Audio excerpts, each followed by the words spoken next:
Hi, everybody, and welcome back to M2O TV. I am here today with Molly Beran of Projects by Molly.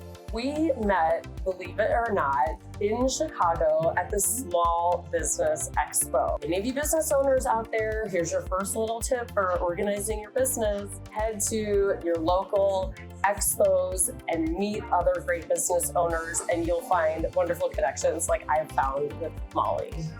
Molly tell you a little bit about her business, and then we're going to give you some fun tips. All right, thank you so much. I'm so glad to be here on M2O TV. So cool. My name is Molly Beran, and I am a project manager by background. I'm a certified project management professional. I'm certified too. I love that. I love it. We're come on. Experts in business here. I love it. I've been in project management going on 18 years now. And about a year ago, a little more than that, I founded my own company. Good for you. Thank you. To do a couple different things. So I coach other people in project management, people management, kind of development related skills, all for business, much of which focuses on organization, prioritization, and executing on projects. So that is one of the things that I love to do. I work one-on-one with a lot of folks. The other part of my business is I do some education. So I teach classes in project management, and especially for other people who want to become certified project management professionals, they can take a series of classes which I partner to deliver. That is a really excellent set of classes. It's what I took in order to become certified myself. So I feel very fortunate to be able to do that. I also then just do sort of what I call rent a project manager, where companies can hire me to come in and help them with project management. So right now, for example, I have a client and I work with them 20 hours a week. So I'm managing a couple of different projects, helping them build tools and templates and like really building out their, what they call the project management office, or PMO, if you're hip on the lingo. So helping them kind of launch that and get that off the ground. I love that. You'll have to head over to projectsbymolly.com and check out her resource page. She has all kinds of cool templates for prioritization and project management. I was very excited about this. Thank you. Yeah. I love a good spreadsheet, especially one that's color-coded. Honey, you're talking my language. I love, yes, checklists, spreadsheets. That's my jam. I live to cross things off a to-do list. I really do. Speaking of, let's get into your fantastic tip. We were kind of discussing the overlap between Mission to Organize and what she does, and how productivity really plays a part in all of this. And so Molly is going to share with us a great tip that she has that she uses with her clients and probably with herself in her own business. Oh yes. So that you can use it in your life as well. My tip is to use a Post-it note to write out the top 3 things that you need to do every day. Only 3. Only 3. It's very important to keep it limited. It derives from some concepts in agile project management, where we call a work in process limit, which you put on yourself so that you can increase your flow and increase your productivity. So I love a Post-it because you cannot write very much on this note. And I know I have clients who cheat and put a 4th or a 5th item. I do not recommend it, but I know that sometimes people can squeeze writing in, but really you're kind of limited. So what about those big Post-its? They have giant Post-its now. I'm just that saying. is cheating, but okay. I do love those. I use those a 3x3. Okay, yes, 3x3. A standard Post-it. And what you do is you write down your top 3 things that you need to get done. Now, I understand in the real world, everybody has more than 3 things to do. I mean, right now I have about 10 things that I also need to be doing right now. So this is not meant to be your comprehensive list, but it is meant to help you bring focus to the most important things, the things that really matter to you in your day. And the great thing about it is once you cross something off the list, you're done and you have that feeling of accomplishment.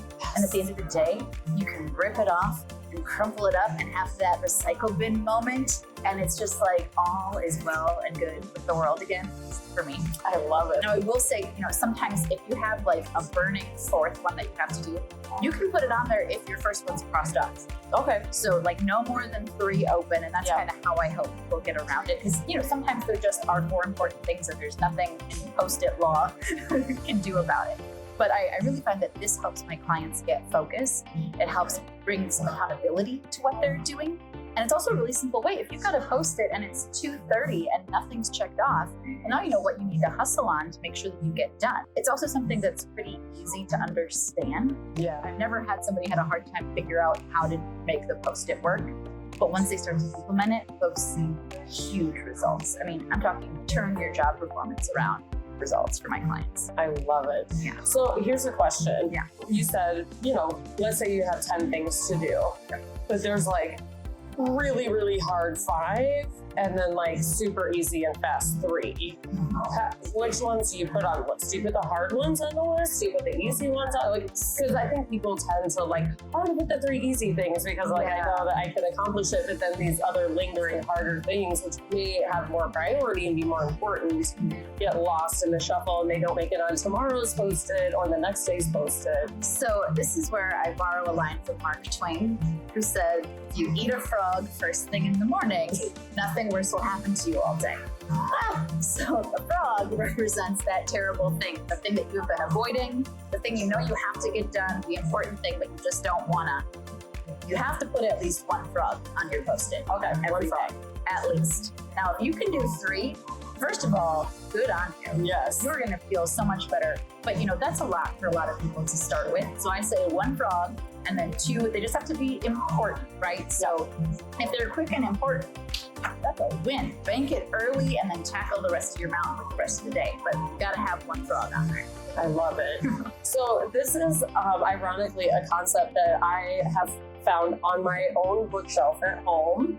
So I brought a couple books. I read The One Thing. It's a fantastic book, but I loved it so much that I passed it on to somebody else, so I don't have it on my bookshelf anymore. I did find 2 others that I do have. So Essentialism is another great book, kind of on the same topic, Greg McKeown. And then The One Decision by Judith Wright, who just happens to be a friend. Yes, I have taken some of her classes, and I can't recommend that one enough either. This is a great way to build consciousness and intention, which is really what the post-it is all about too. Putting intention behind what it is you're going to do today, and really getting far down the path. So love that one as well. We are going to put the links to these 2 books as well as The One Thing in the link below. So check it out if you want to grab any of those and kind of dive into this topic a little bit more. At Mission to Organize, we love helping our clients with prioritization and systemization, really trying to figure out how to organize their, what do we say? Can you organize my brain? Yes, please. This is one of the ways to do it. Get it on paper. I love that you shared this concept with us today. Thank you so much. We're here at Hotel Zachary. You can see the workers in the back. We're having a little iced tea. Hopefully you can stop by in Chicago to the Hotel Zachary and get your own lovely iced tea. I also want you to check out Molly's website. Again, it is projectsbymolly.com. She's got a lot of great tips there. Check out all of her different services that she has available. And guess what? M2O TVers out there. She also has a YouTube channel. I do. Yes. So check her out on YouTube. Thank you so much for joining us. Make sure to check us out on Instagram, Facebook, or even on TikTok now. Hey, that is cool. That is really cool. Very fancy. And we'll see you next time right here on M2OT.